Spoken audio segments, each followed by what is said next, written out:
చాలా టేస్టీగా ఉండే పుల్కాస్ ఎలా చేయాలో చూడండి.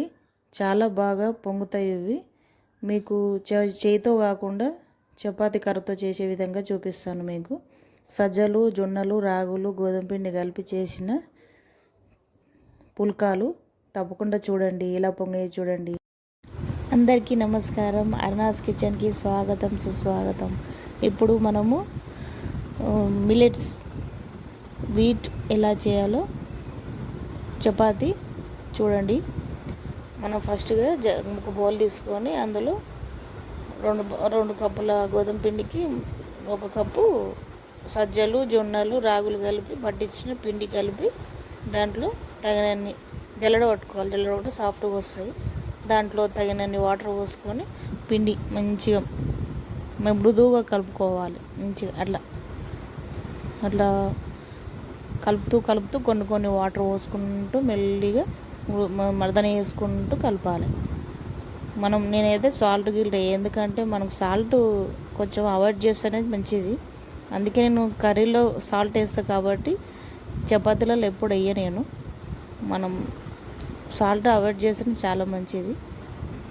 ఇంకా మళ్ళీ కొంచెం వాటర్ పోసుకుంటూ మంచిగా మర్దన చేసుకుంటూ మంచిగా కలపాలి. అట్లా ప్రెస్ చేసుకుంటూ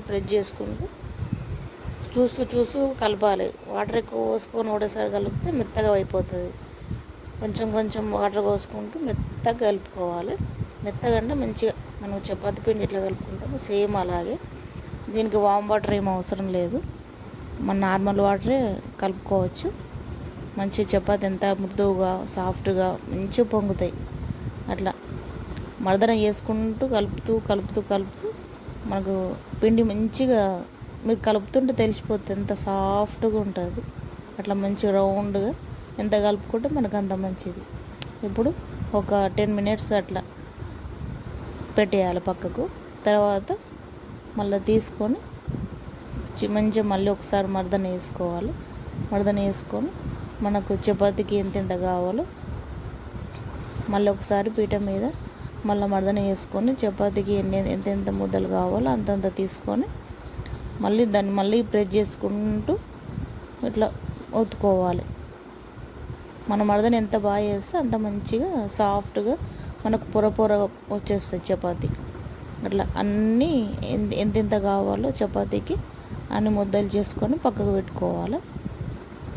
మంచిగా అన్నీ పక్కకు పెట్టుకొని కొంచెం పొడిపిండి వేసుకొని మంచిగా దాన్ని మళ్ళీ పీటకు ప్రెస్ చేయాలి. ఇట్లా ప్రెస్ చేసి మంచిగా ఇట్లా 2 వైపులా మళ్ళీ ప్రెస్ చేసుకొని మంచిగా ఇట్లా మనం చపాతీలు ఒత్తేసుకోవడమే. అట్లా మళ్ళీ అంటూ ఇట్లా ఉల్టా పల్టా వేసుకుంటూ కొంచెం పొడిపిండి వేసుకుంటూ దానిపైన ఇట్లా మన కట్టెకు కూడా పచ్చిగా అతుక్కోకుండా మళ్ళీ కొంచెం మనం స్టిక్కు కూడా కొంచెం పొడిపిండి వేసుకొని ఆ చపాతీకి కూడా కొంచెం వేసుకుంటూ దానికి రబ్ చేయాలి. రబ్ చేస్తే మనకు పైన అంత పిండి అవుపియదు. అట్లా చేసుకుంటూ ఇట్లా మలుపుతూనే ఉండాలి. అట్లా వేస్తే మంచిగా మనకు సాఫ్ట్గా మళ్ళీ పొరగా మనకు సన్నగా మరీ మందం కాకుండా పల్చగా మంచిగా వస్తాయి. మరీ పల్చగా కాకుండా మీడియం మనకు పొంగే విధంగా అట్లా చపాతీ చేసుకోవాలి. ఇలా చేసుకుంటే మనకు మంచిగా 2 విడివిడిగా వచ్చేస్తాయి, పొంగుతాయి. మంచిగా పొర వస్తాయి కదా, మనకు 2 చపాతీలు అంత ఫీలింగ్ కలుగుతుంది. మళ్ళీ ఒకసారి మర్దన వేసుకొని మళ్ళీ రెండో చపాతీ కూడా చూపిస్తున్నా చూడండి. మనకు సజ్జలు, జొన్నలు, రాగులు, కొంచెం గోధుమ పిండి కలుపుకున్న చపాతీ చాలా టేస్టీగా ఉంటుందండి. మీరు కూడా ఉప్పును అవాయిడ్ చేయండి కొంచెము.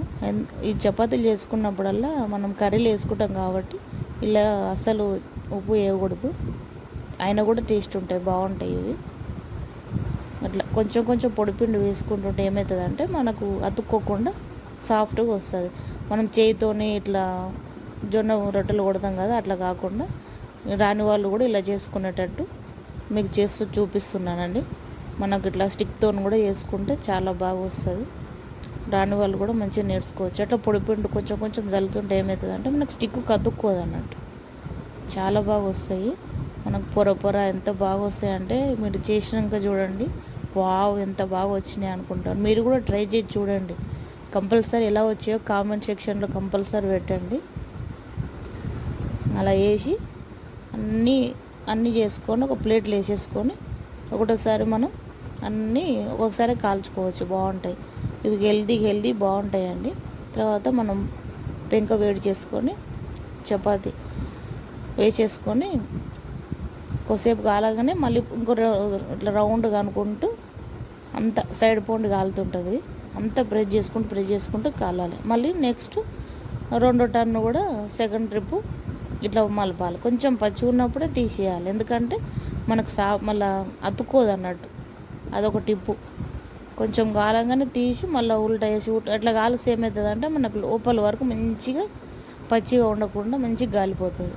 మనం బాగా హై ఫ్లేమ్లో పెట్టి పెంక బాగా మాడిపోయి చపాతి మొత్తం మాడిపోయి అది టేస్ట్ ఉండదు, ఏదో కాలిన వాసన వస్తుంది. టేస్ట్ కూడా చేదైపోతుంది. అట్లా సైడ్కి ఇట్లా అనుకుంటూ కాలుస్తూ రెండు వైపులు ఇట్లా కొంచెం కాల్చినాక కొంచెం అట్లా బబుల్స్ వస్తాయి. ఆ బబుల్స్ వచ్చినాక మళ్ళీ రెండో టర్ను అట్లా కొంచెం బబుల్స్ వచ్చి కొంచెం ఇట్లా రెడ్గా ఇవ్వగానే మళ్ళీ రెండో టర్న్ వేసుకొని తర్వాత మనం గ్యాస్ పొయ్యి మీద అలా పెడితే ఇట్లా అంత బాగా పొంగుతుంది. చూడండి, సజ్జలు, జొన్నలు, రాగులు, గోధుమలు కలిపిన పిండి ఎంత సాఫ్ట్గా ఎంత టేస్టీగా ఉంటుందంటే అంత బాగుంటుంది, అంత సాఫ్ట్గా అలా పొంగుతాయి. చూడండి. Thank you friends.